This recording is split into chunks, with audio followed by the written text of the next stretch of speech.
Alright, legends, welcome along to another episode of Here's Rodder's Reviews. And I have a real guilty secret right here. I have gotten into so many cheesy movies lately. Must just be a part of me being interested in indie film myself. I tend to gravitate towards movies that were surprise successes in their day. Most notably Clerks by Kevin Smith. That's a film by today's standards, and even the standards back then. That movie didn't look that good, but it just hit in a way that a lot of people liked. And with that mindset towards movies, I will go watch anything. And I literally have sat today, for the last few months, I've been adding stuff to my Amazon playlist, Amazon Prime, and there's a mess load of free stuff on there. Well, when you say free, you're paying for a subscription, so it's not technically free, but you don't have to buy or rent them. So you've got your membership, and there's a ton of stuff you can watch on there for free. And I've reviewed a few cheesy shark movies in the past on this channel, and some of them are absolutely hilarious and hilariously bad mostly, but there's just something about them that, as cheesy as they are, I find myself sitting with a dopey big grin watching them. For again, these are like these movies that somebody that has no budget has put together, very little budget, and this is no exception. This is Landshark. It was made in 2017, runs for about an hour and 20 minutes, and it stars Sarah French, Peter Baldo, Catherine Sue Young. Essentially, what it says about the movie here on IMDb is Lucinda Regis, played by Sarah French, Director of Development at Malgo Research. Oceanic Research becomes the target of a dangerous killer after unraveling a sinister plot to inject sharks with human DNA. And the acting in this movie, for the most part, is absolutely disastrous. Now, I will say Sarah French does a pretty damn good job on here at the acting and whatnot, but the dialogue and situations that she's put into doesn't give her much room to work, but she does deliver a lot of good lines, and she's probably the best of the lot. Peter Baldo plays another guy that works there, and he has a bit of a dark side to what he's trying to do. But where the film completely fell apart for me was, throughout the movie, these are all the same, these cheesy shark movies. This shark has been injected with, there's more than one shark. They've been injected with human DNA and whatnot. That gives them the ability to actually get out of water and onto the land to kill people. So this happens throughout the movie. Every once in a while you'll see this thing appearing and taking somebody out. Now, in all fairness, some of the visual effects in it aren't bad. There's a guy second to be killed in the movie, actually gets decapitated by this shark, and you see the head bouncing across the floor, and it's actually very well done. Great prop for that. The first girl, it's a girl on the beach, she's about to get into the water, she sees the fin of a shark, so she goes, no, screw this here, I'll not go into the water. So she lies down to sunbathe. She gets taken out. That second guy was playing like a boat captain sort of a character, and they were bringing in a haul of fish and whatnot, and his delivery of the dialogue was just not believable. Like, he's obviously one of these guys that was highly educated and whatnot, and he's well spoken in real life, but he doesn't bring anything of a boat captain to the character. So he sounds like somebody that's completely out of his element being a boat captain. So there's little things they got there that kind of throw you off. But where the movie did derail completely for me was, I want to say, I'm going to say Catherine Sue Young, but I could be wrong. on that name compared to the character, because I'm just looking at the 3 stars that are top cast on it, and I take it to be, of course, you've got Sarah French as this girl that works for the oceanic place, and this other guy has got his dark sort of side going on, and then you've got this woman, this other doctor, who is the brains behind everything that's going on.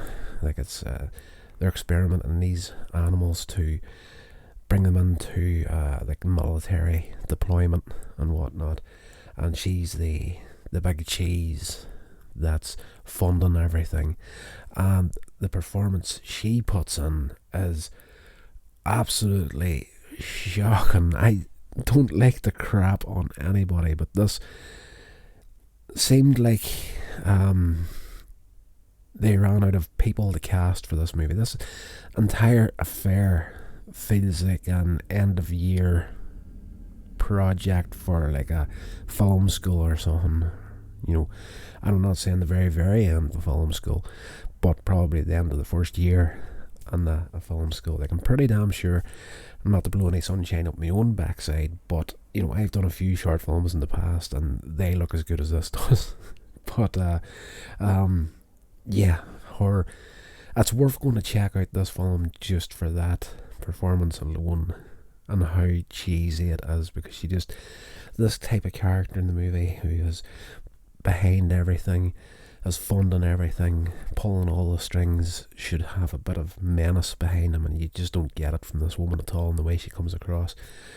You only ever see her on video calls, and yes, she's got this thing where when she's delivering all her lines, her eyebrows are constantly going up and down. It's just like over exaggerated performance, and you get that from a lot of the cast in here. But I will say Sarah French is pretty damn good in this movie. But of course, these sharks are escaping, killing people, and they at one point decide, this guy Peter Baldo plays, he decides that he's going to destroy the experiment, the sharks they have in captivity. At this point there's 3 on the loose, so he pretty much electrocutes, kills all the confined sharks that they have. He's going to scrap the project, we'll start it up somewhere else, and him and Sarah head off to kill the other 3 sharks. But he is, you see him every once in a while in the movie, he's injecting himself with something, and he's also having these nightmares of like this nightmare creature, and you only get to see flashes of that.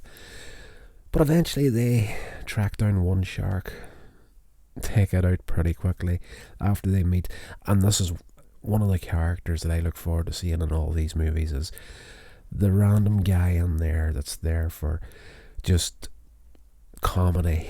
And there's this guy, he's a homeless drunk in this movie, and he sees this first shark, and it manages to leave him alone for a change. And of course, whenever the 2 main characters come along, he directs him in the right way, and later on you see him being interviewed on TV of what's happened. Yes, I seen that shark, it was walking upright and whatnot, and you know, people should respect my opinion because I was in Nam and all this stuff. And as soon as he says I was in Nam, the first thing hit my head was, you know, this is a modern day film. There's no way he was old enough to be a war veteran.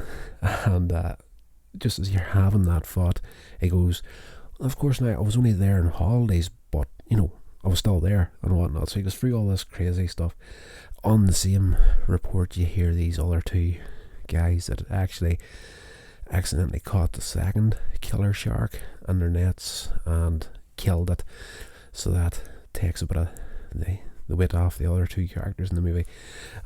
They're complaining that, you know, we should be heroes, but the police confiscated all our illegal weapons and booze and all this sort of stuff. So wee bit of comedy for you on there, cheesy dialogue, the whole works. That's just out there on another level. The third shark, of course, you're thinking, okay, this is the big showdown piece for the movie, and they're tracking it down with some of the cheesiest equipment. Like, they don't even try to dress some of the stuff up in this movie. Like, they're walking about with this little thing that's tracking the shark, but it's That's clearly some sort of drone control pad they're using. They don't even try and dress it up to look anything different. There's a little flashing bulb on it, that's about the head of it. But eventually they manage to track down the final shark after it takes a bit of a bite at them and whatnot. There'll be a few injuries here and there, and they take it out, at which point we get the little twist in the movie as where this guy played by Peter Baldo, I'm not even going to look the character's name up at this point, he has had his own agenda for a long time now. He doesn't care what this other doctor's running the whole thing as whatever her motivations may be. He's like, they've been experimenting on sharks, injecting them with human DNA, but I went the other way. I've been injecting myself with shark DNA, and his thinking is, that's a good enough idea, but sharks, even though they can come on land, do a lot of damage, they can't do stuff like drive cars and all this sort of stuff, but a man can. At which point he transforms into the nightmare creature that he was seeing in his dreams, and chases after Sarah French, but she manages to kill him pretty quickly, and he transforms into this like weird beast head with a fin on his back and these crazy webbed fingers, and some of the movements he does when he's like that are very pantomime-y. It's just like he turns around at one point as this creature and sees her, and he does one of these crazy like yoo-hoo sort of things that you would see in like a pantomime sort of a deal. But as I say, she takes him out, and before he dies he actually regresses back to his human form, and he tells her that there's more experiments, and she's screaming, what experiments, and then he dies, of course, and she's crying and getting on. The only downside really to her performance in the movie is a lot of crocodile tears. That's what I call them. Whenever people's doing one of these emotional scenes where the tears should be streaming down their cheeks, you don't get any of that in this movie. It's just all playing it for how it looks and sounds, but there's no actual real tears in her eyes. So at the end of the movie you see what one of these other experiments are. There's this boardwalk in the middle of the day, people are out there enjoying themselves, and then you see this giant shark fin coming out of the water. So the giant shark is the next big bad in this universe, and goodness knows if they went any further after Landshark. They might have done, they might not have done, but yes, it leaves that little ending where there's something else there, something bigger and badder than the Landshark. It's a giant shark. So there is a multitude of these movies on Amazon. The visual effects for the shark are crazy. That's just a lot of the shots when the shark is coming, they're trying to not show as much at the beginning, but every once in a while, like they do POV shots of what the shark is seeing. They use this like fisheye effect, and it's distorted, and you hear the growling of the shark in the background. Every once in a while you'll see the shark's head coming on the side of the screen, and it's clearly a glove puppet for most of it. And even in the full size shark, it's just it's an hour glove puppet sort of a thing, and it's just blended into the screen. But yes, I've got a lot of time for these movies, cheesy as they are. As I say, it just harkens back to those days where people were just trying stuff on small budgets and seeing what happened. Like, for example, the first and even the second Evil Dead, that was this is nowhere near in the same power as that, but similar in what they're trying to do, what they're trying to achieve. Now, where they fall apart at in the modern day we live in is the high definition cameras that they're using to actually shoot the movie, and then the visual effects that they're shooting. There's a bit of a quality difference between them, and in my mind it was easier to get away with blending visual effects with live action when the quality of the cameras weren't as high. If there was any flaws there, they were pretty easy to hide at times, but now this high definition edge where it's crystal clear clarity and what the actors are doing and whatnot, and then whenever they overlay the visual effects, there's a big difference there, and you just, it doesn't get you to believe it fully. And yes, these movies are as cheesy as they come, and this one here, as bad as it was, like I've looked up a few reviews on it. Some people have given it fairly decent reviews. There's 6 critic reviews on it, and yeah, a lot of them aren't good. A lot of them are not good at all. But that's a fair attempt at making this movie. As I say, I sat there with a dopey cheesy grin on me at quite a few points during the movie, because I could just appreciate where the people were coming from that were actually trying to get this thing made. And yes, as bad as a lot of it was, the high part to the entire movie was definitely Sarah French. She did as good a job as she could do with the material that she was given. But yeah, cheesy movie, cheesy goodness at its finest. If you're into just checking something out to pass a bit of time, there's this. But yeah, again, I don't like to crap too much on these types of movies, because I completely understand where the people are coming from that are making them, but there's a lot of stuff in here that just goes to show you that they were having fun while they were making it, and that's a big piece of it for me. You need to be having fun with the stuff that you're doing, so you can forgive a lot of the stuff whenever you can just see that these filmmakers, even though I say this completely looks like a student film, goodness knows there was next to no budget from what I could see to it, but some of the people in here were definitely having the time of their life making it, and that is what I enjoy most about these cheesy movies. So you're going to see a lot of this stuff on the channel here, because I've been adding so much nonsense on there. It's just like, this sounds so weird, I need to watch it.